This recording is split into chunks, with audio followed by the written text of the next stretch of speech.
মহান আল্লাহ পাক রব্বুল আলামিন মাহে রমজান আবারও আমাদের সামনে এনে দিয়েছে, আবারও সামনে নিয়ে আসছেন। আল্লাহ যেন বলে, বান্দা ঘুরে ঘুরে বিভিন্ন আঙ্গিকে আমি চেয়েছি বান্দা, মূল টার্গেট আমার, কখনো শবে বরাত দিলাম, কখনো রমজান দিলাম, শবে কদর দিলাম, এতেকাফ করতে বললাম, মুহররমে আশুরা দিলাম, জিলহজ মাসের নফল রোজা রাখার সময়গুলো দিলাম। এরপরে সারা বছর আমি আল্লাহ তাআলা প্রতিদিন শেষ রাতে আমি আল্লাহ তাআলা বান্দা তোমাকে ডাকলাম, প্রত্যেক শেষ রাতে আমি গুনাহ মাফ করার জন্য আমি ডাকি, শবে বরাতে গুনাহ মাফ করার জন্য আমি ডাকি, জুমার রাত্রে আমি গুনাহ মাফ করার জন্য আমি ডাকি, মুহররমে আশুরাকে কেন্দ্র করে গুনাহ মাফ করার জন্য আমি আল্লাহ ডাকি, রমজানের প্রতি সেকেন্ড ওয়ালিল্লাহি উতাকাউ মিনান নার, আল্লাহর জন্য আল্লাহ তাআলা প্রত্যেক রাত্রিতে কোটি কোটি বান্দার গুনাহ মাফ করে। আল্লাহ বলেন, এভাবে বারবার বারবার চেষ্টা করেছি বান্দা, কখনো রাত দিয়েছি, কখনো দিন দিছি, কখনো মাস দিয়েছি, কখনো 10 দিন দিছি, ওয়ালায়ালিন আশর, কখনো সপ্তাহ দিয়েছি, কখনো ঘন্টা দিয়েছি, কখনো স্থান দিয়েছি কাবা, কখনো দিয়েছি আরাফা, কখনো দিয়েছি মিনা, কখনো দিয়েছি মদিনার রওজা। চারিদিক দিয়ে তোমারে চেষ্টা করছি জাহান্নাম থেকে বাঁচাইতে, জান্নাত দিতে, কিন্তু তুমি নাফরমান, কোনোভাবেই আমি আল্লাহরে পাত্তা দিলাম। তোমার নারী দেখা শেষ হলো না, তোমার সুদে শেষ হয় না, কিস্তি শেষ হয় না, তোমার দোকানদারি শেষ হয় না, তোমার সংসারের চাহিদাই শেষ হয় না, তোমার লজ্জাস্থানের চাহিদাই শেষ হয় না, তোমার অসভ্যতার নোংরামি শেষ হয় না। হায় নাফরমান, একদিন শেষ হবে, সেদিন যেদিন তোর মুখের উপরে কবরের মাটি ফেলবে।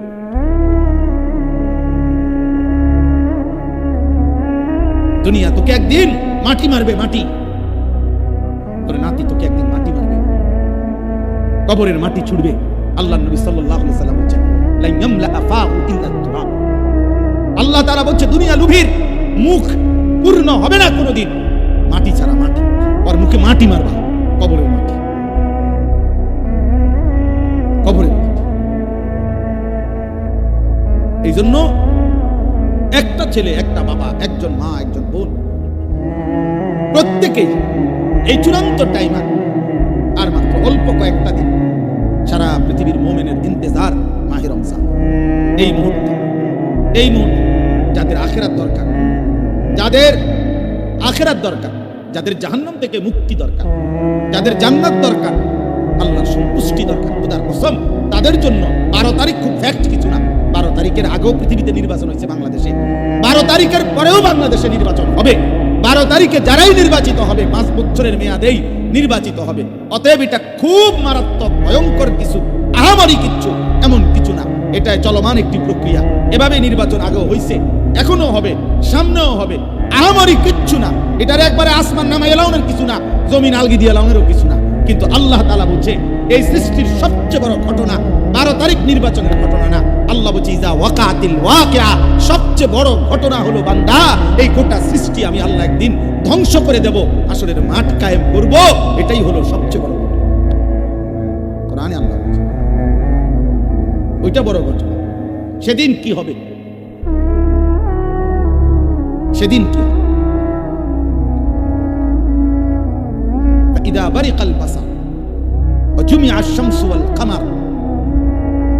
আল্লাহ তাআলা বলে, প্রতিটা চোখ ইসরাফিল ফু দিলে, চোখের সামনে মানুষ যখন গুলো দেখবে আসমানটা ভাঙতেছে, কোটি কোটি তারকারাজি খসে খসে পড়তেছে, পাহাড় উঠছে, জমিনের মাটি বালুকণায় পরিণত হচ্ছে, সবকিছু ভেঙে চুরে তছনছ হয়ে যাচ্ছে।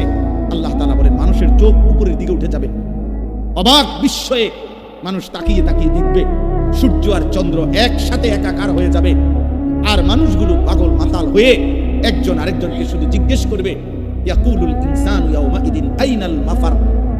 সবাই সবাইকে বলবে যে, ভাই পালাবো কোথায়, আশ্রয় নেব কোথায়, আজ যাবো কোথায়? আল্লাহ তাআলা বলবেন, কাল্লা লা ওয়াজার, না না, আজ আর কোথাও ঠাঁই মিলবে না, ইলা রাব্বিকা ইয়াউমাইদিনিল মুস্তাকার, আজ শুধুই তোমার রব আল্লাহর নিকটেই ঠিকানা। আজ মালিকের সামনে যেতেই হবে। এত আয়াত, এত কথা, কোরআনের এত বক্তব্য দোস্ত মিথ্যা না, মিথ্যা না। অতএব আমার কথা একটাই, আমি গতকালকে যেমন আজ বলতাম, 11 তারিখও এমন, 12 তারিখও আমার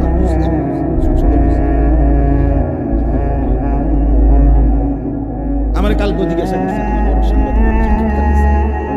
আপনার কি ভাবনা? আমার ভাবনা আগের মতো এক ইমানদার সাফ সাফ।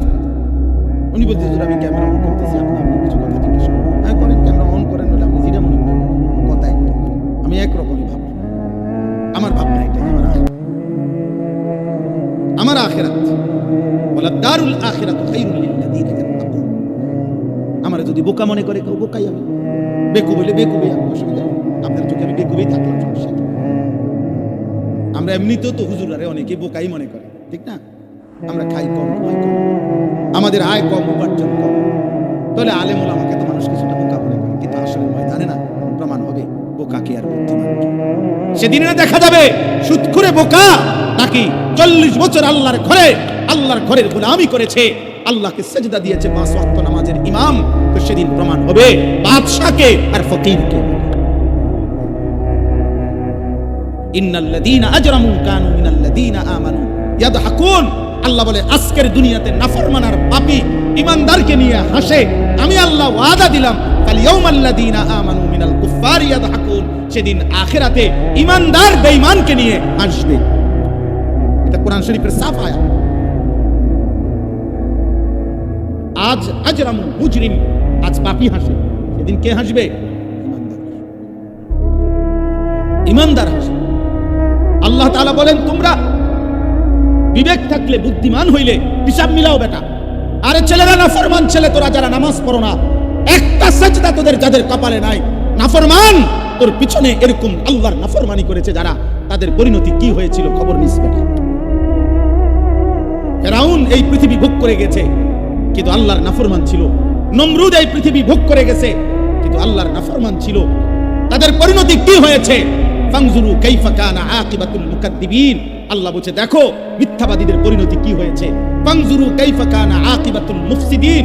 জমিনে যারা ফিতনা, ফাসাদ, বিশৃঙ্খলা, হত্যা, খুন, সন্ত্রাস, চুরি, চাঁদাবাজি, রাহাজানি, ছিনতাই, জিনা, ব্যভিচার, মদ, জুয়া, সুদ, কিস্তি, নারী বেপর্দা, বেহায়াপনা, অসভ্যতা, নোংরামি করে তারা জমিনটাকে তছনছ করেছে। আল্লাহ বলেন ওই বেঈমানদের পরিণতি কি হয়েছে খবর নাও, তোমরা খবর লাগাও। দেখো ফেরাউনের পরিণতি কি, নমরুদের পরিণতি কি, নূহ আলাইহিস সালামের অবাধ্য জাতির পরিণতি কি হয়েছে, কেন পানিতে ডুবাইছে খবর নাও। লূত আলাইহিস সালামের জাতিকে জীবন্ত মাটি উল্টায়া দাফন করে দিছে কেন? কারুনকে জীবন্ত মাটির নিচে দাফন করে দিল কেন? ফেরাউনকে জীবন্ত পানিতে ডুবাইয়া মারলো কেন? নমরুদকে জীবন্ত মশা দিয়া কামড়াইয়া শেষ করে দিল কেন? আনুগত্যের কারণে না অবাধ্যতার কারণে? বলো না ভাই। তাহলে তুমি কি করছো? সালাক মিয়া তুমি কি করতে আসো? হ্যাঁ তুমি কি করছো? ও বলতেছিল মাওলানা ইয়াহিয়া, আমি অল্প একটু শুনতেছিলাম, আপনি আপনার স্ত্রীর দিকে এতটুকু নজর রাখলেন না। হ্যাঁ আপনার বিবি আরেক বেটার লগে কথা কয়, আমনও আরেক মহিলার লগে কথা বলেন, আমনও টেলিভিশনে নর্তকী দেখেন, আপনার বিবিও টেলিভিশনে অন্য পুরুষ দেখে। বিবির কলিজার ভিতরেও অন্য পুরুষের কল্পনা, আপনার কলিজার ভিতরেও অন্য মহিলার কল্পনা। সুখ আসবে কোত্থেকে? কত দুঃখের কাহিনী শুনবেন এই সমাজের বাস্তবতায়। প্রতিনিয়ত আমি তো দেখি, আহা কত ভদ্রলোক বিশ্বাস করেন, স্যুট পরা, বুট পরা, দামি গাড়ি বাড়িওয়ালা, বেচারার একাকির কান্না, মনে যেন নিজেও কাঁদি, কলিজা ছিঁড়ে কাঁদে। একাকি যখন বলে হুজুর কি পরিমাণ পেরেশানি, কি পরিমাণ পেরেশানি। আহ আহ দোস্ত আমার, বন্ধু আমার, আল্লাহকে বাদ দিয়ে, ইসলামকে বাদ দিয়ে, রাসূল সাল্লাল্লাহু আলাইহি সাল্লামকে বাদ দিয়ে, আল্লাহর কোরআন এবং সুন্নাহকে বাদ দিয়ে পৃথিবীর অন্য কোন আইটেমে, অন্য কোন পদ্ধতিতে সুখ আসে না, হৃদয়ের সুখ আসে না। ওইগুলা তো বিল্ডিং দালান তো সুখের উপকরণ, দেখতে মনে হয় এগুলা চাকচিক্য, কিন্তু সুখ যেটা, আনন্দ, তৃপ্তি, স্বস্তি, এটা তো ইটের মধ্যে না, এটা তো কলিজার মধ্যে, এটা তো দিলের মধ্যে। বাবা তোমরা এতগুলো ছেলে, আমি তোমাদেরকে বললাম বাবা, তোমাদের অধিকাংশ ছেলের চেহারা দেখে বোঝা যায়। তোমরা দাঁড়াইয়া দেখো, তোমরাই তোমাদের চুল দেখো, দেখো তোমাদের এই চুল মুসলমানের সাথে, কোন আলেমদের সাথে, কোন দিনদার মানুষের সাথে, তোমাদের দাদা, চাচা, নানা, বয়স্ক, মুরব্বী, নামাজি মানুষের সাথে ন্যূনতম কোনো মিল আছে কিনা? আব্বা তোমরা যদি বিবেক থাকে, যদি মায়ের দুধ খাইয়া থাকো, তো দেখো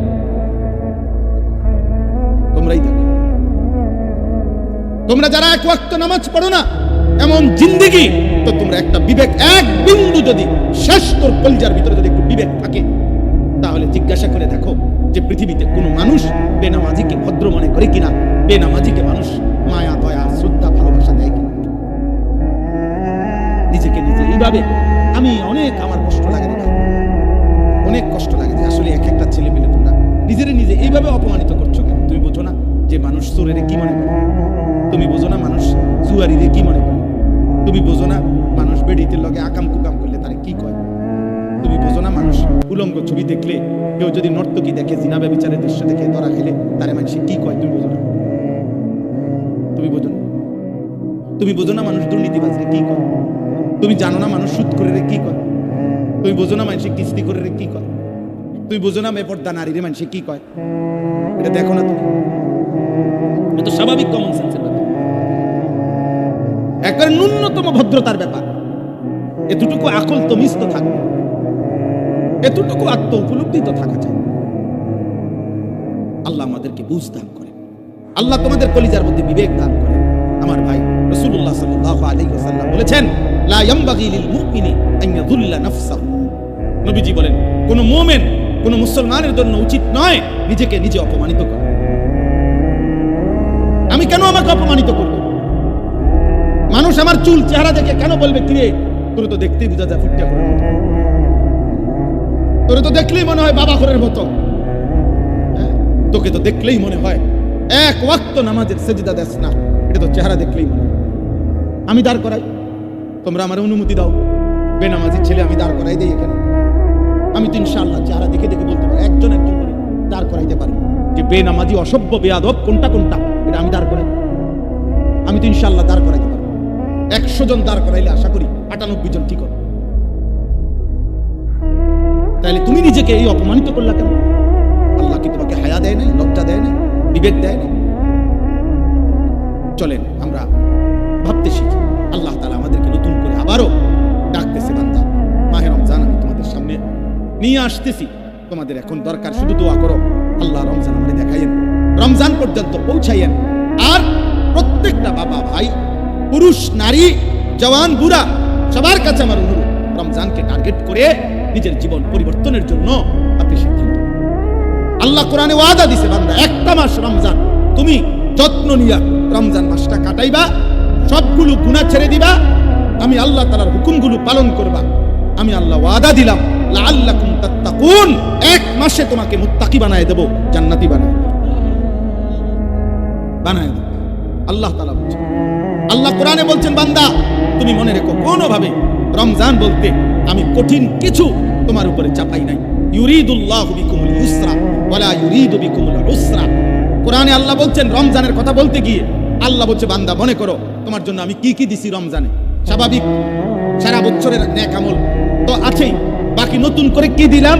1 নম্বরে ধরে নেন, নতুন করে আল্লাহ তাআলা রমজানে আমাদেরকে কি দিলেন? 1 মাসের রোজা রাখতে হবে। 2 প্রতিদিন তারাবি পড়তে হবে। 3 ইফতার করতে হবে। 4 রাত্রিবেলা সাহারি খাইতে হবে। 5 শেষ দশকে এতেকাফ করতে হবে। 6 শেষ দশকের বেজর রাত্রিগুলোতে সবে কদর তালাশ করতে হবে। আর কি? আর পুরাটা মাস গুনাহ থেকে বাঁচতে হবে। আল্লাহ তাআলার নেক আমল, 5 ওয়াক্ত নামাজ, জিকির, তেলাওয়াত, দোয়া, কান্নাকাটি, এর মধ্যে লিপ্ত থাকতে হবে। এই তো কথা। আল্লাহ তাআলা বলেন, বান্দা বিশ্বাস করো, এই যে যা যা দিছি আমি, ইফতার, সাহারি, এতেকাফ, তারাবি, রোজা, নামাজ, আল্লাহ বলে বান্দা বিশ্বাস করো, আমি এই বিধানগুলো সাজাইতে গিয়া, দিতে গিয়ে আমি আল্লাহ নিজে তোমার সহজ যেন হয়, কষ্ট যেন না হয়, আমি আল্লাহ কসম নিজে খেয়াল করেছি। ইউরিদুল্লাহু বিকুমুল ইউসরা, আমি আল্লাহ চেয়েছি তোমার যেন সহজ হয়, ওয়ালা ইউরিদু বিকুমুল উসরা, আমি আল্লাহ তাআলা তোমার জন্য কঠিন হোক এটা চাই নাই। প্রথম যেভাবে বিধান শুরু করছি নবীজির জামানায়, প্রথম রোজার শুরু, রমজানের শুরু, ওইখান থেকেও আমি বান্দা সহজ করতে করতে করতে বর্তমানের অবস্থায় আনছি। শুধু কমাইছি, বাড়াইছি, শুধু কমাই আনছি। সংক্ষেপে বলি, প্রথম রাসূলুল্লাহ সাল্লাল্লাহু আলাইহি সাল্লামের জামানায় রোজা এর বিধান ছিল কি?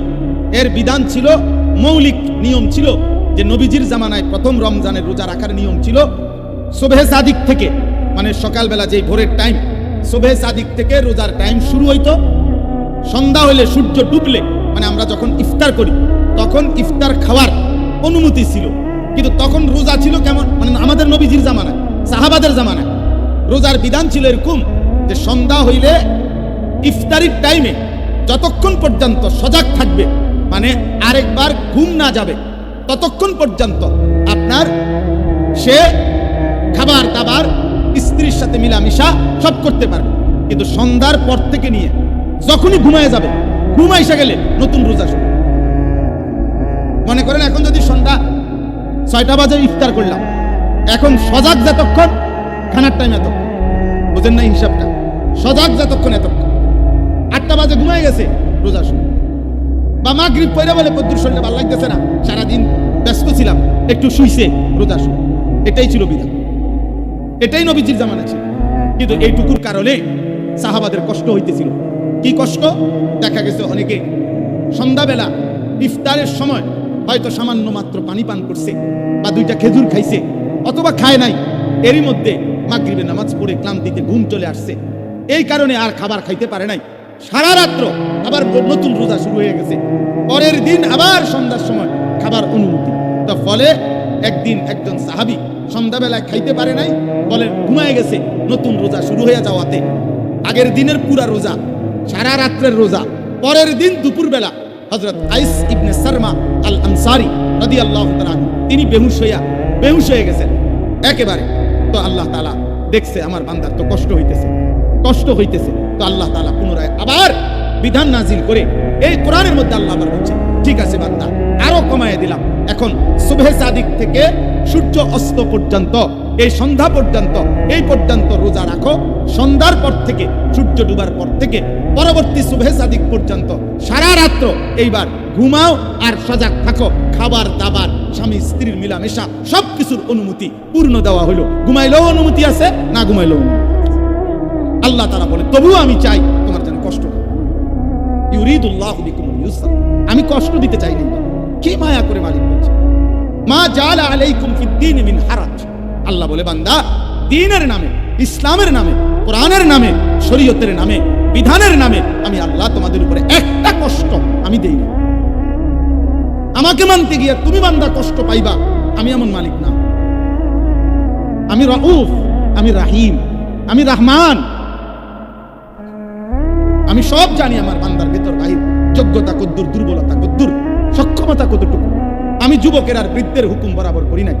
আমি আল্লাহ তাআলা এরপরে দেখেন, আল্লাহ বলছে বান্দা আচ্ছা ঠিক আছে, এরপরে আরো শোনো, দুইবার আল্লাহ বলছে, দুইবার রোজার কথা বলতে গিয়ে বলছি, ফামান কানা মিনকুম মারিদান আও আলা সাফারিন ফাইদ্দাতুম মিন আইয়ামিন উখার। শোনো, তোমরা যারা প্রচন্ড অসুস্থ, যে অসুস্থতার কারণে রোগ বেড়ে যাবে, রোজা রাখলে কোনোভাবেই পারতা না, ঠিক আছে ছেড়ে দাও, যখন সুস্থ হইবা তখন এই রোজাগুলো কাজা করবে। তোমরা যদি দূরের লম্বা সফরে মুসাফির হও, তাহলে যদি প্রচন্ড রৌদ্র, প্রচন্ড পেরেশানির কারণে তুমি মনে করো যে কষ্ট হবে, তো আল্লাহ তাআলা বলে ঠিক আছে রমজানের রোজা এটা ছেড়ে দিও, তুমি অন্য টাইমে যখন বাড়িতে ফিরবা তখন কাজা করবে। আমি চেয়েছি তোমার সহজ, আমি বান্দা চেয়েছি তোমার সহজ। আল্লাহ নবী সাল্লাল্লাহু আলাইহি সাল্লাম বলছে উম্মত ইফতার তাড়াতাড়ি করে কইরো। আল্লাহ নবী বলছে উম্মত সেহরি দেরি করে খাইও, মানে কষ্ট যাতে না। ইফতার করো তাড়াতাড়ি, যাতে সময় হইছে সাথে সাথে ইফতার করো, এর মধ্যেই বরকত। সাহারি দেরি করো, যেন লাস্ট টাইমে নিয়ে খাও, কোনো অসুবিধা নাই, যাতে করে তোমার কষ্টের মাত্রাটা কম। মানে সব মিলাইয়া রব্বুল আলামিন চেয়েছেন আমার বান্দার যেন আরাম হয়, কষ্ট না হয়। ইউরিদুল্লাহু বিকুমুল ইউসরা ওয়ালা ইউরিদু বিকুমুল উসরা। একদিকে তো সহজ করার জন্য এত ব্যবস্থাপনা করেছেন, আবার আরেকদিকে নেকি। আল্লাহ তাআলা যেন বললেন রমজানের এক একটা মুহূর্ত আমি স্বর্ণের দামে না, রূপের দামে না, মণি মুক্তার দামে না, বরং আসমান জমিনটাকে যদি 100 দাম ধরো, আসমান জমিন পুরা সৃষ্টির, সেটার যেই দাম আসবে আল্লাহ বলে তার চাইতে কোটি গুণ বেশি দামে আমি রমজানের এক এক মুহূর্ত তোমাকে দিলাম। সেকেন্ড কোটি গুণ দামি বানাই। 1/70, এটাও বলছি প্রাথমিক, এটা বলছি স্বাভাবিক হিসাব, 1/70, কিন্তু মূলত হইল আল্লাহ তাআলা এই 70 লেখবার আগেও ফেরেশতাদের আল্লাহকে জিজ্ঞেস করে, আল্লাহ আপনার বান্দার রমজানের এই নেকিটা 70 লিখতাম নি। আল্লাহ বান্দার দিকে তাকাইয়া যখন দেখে গুনাহ থেকে মুক্ত, আল্লাহর জিকিরে তার জিহ্বা ভিজা, আল্লাহর মহব্বত তার কলিজার মধ্যে, সুন্নাত মোতাবেক তার জীবন, আল্লাহ তখন বলে না 70 না 700 লেখো, 700, 7,000 লেখো, 70,000 লেখো, 7 লক্ষ লেখো, 70 লক্ষ লেখো, 7 কোটি লেখো, 70 কোটি লেখো, 70,000 কোটি লেখো। এক সেজদায়, এক সেজদায় একবার সুবহানাল্লাহ বললে আল্লাহ বলে লেখো 70,000 কোটি সুবহানাল্লাহ লেখো। কোন কোন বেলায় আল্লাহ মহব্বতের জোশে, আল্লাহ তার মায়ায় আল্লাহ বলে, ফেরেশতা তুমি লিখো না, সাআকতুবু, আমি আল্লাহ নিজেই লিখবো। এই নেকি তুমি দিয়া পারতা না, আমি দেবো আমার বান্দার নেকি। বলেন বাবা, বলেন। আহাজ মুসলমানের সন্তান, যদি তোমরা বুঝতা যে তোমাদের মালিক তোমাদের প্রতি কি পরিমাণ খেয়াল করছে, রাসূলুল্লাহ সাল্লাল্লাহু আলাইহি সাল্লাম আমাদের প্রতি কি পরিমাণ খেয়াল করছে। দুর্ভাগ্য হলো আমরা যারা আমাদেরকে 24 ঘন্টা ধ্বংস করে দেওয়ার জন্য লিপ্ত, সেই ইহুদি, সেই খ্রিস্টান, সেই নাস্তিক, সেই মুরতাদ, সেই বেঈমান, তোমরা যুবক তাকাইয়াই আছো, তাদের চুল তোমার বেঈমানের মতো যে তোমারে গুলি করতে চায়, চেহারা সুরত তোমার বেঈমানের মতো যে বেঈমান তোমাকে গলা টিপে মেরে ফেলতে চায়, মেরে ফেলতে চায়। বলে পৃথিবীর একটা বেঈমান, ইউরোপের একটা দেশ, কোন দেশ কিংবা দেশের কোন প্রেসিডেন্ট কিংবা কোন দেশের কোন মানবতাবাদী কোন ব্যক্তি আজ পর্যন্ত বলেছে কিনা যে মুসলমানকে আমি কলিজা দিয়া ভালোবাসি?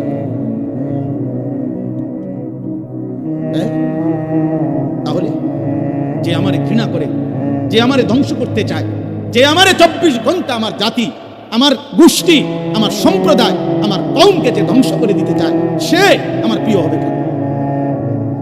আল্লাহ আমাদেরকে বুঝ দান করেন। অতএব আজকে আমার এতটুকুই কথা শেষ। আমি প্রত্যেকের কাছে অনুরোধ করলাম, রমজান মুমিনের জন্য ভিন্ন কিছু, আখিরাত প্রত্যাশীর জন্য রমজান আলাদা কিছু, আলাদা কিছু।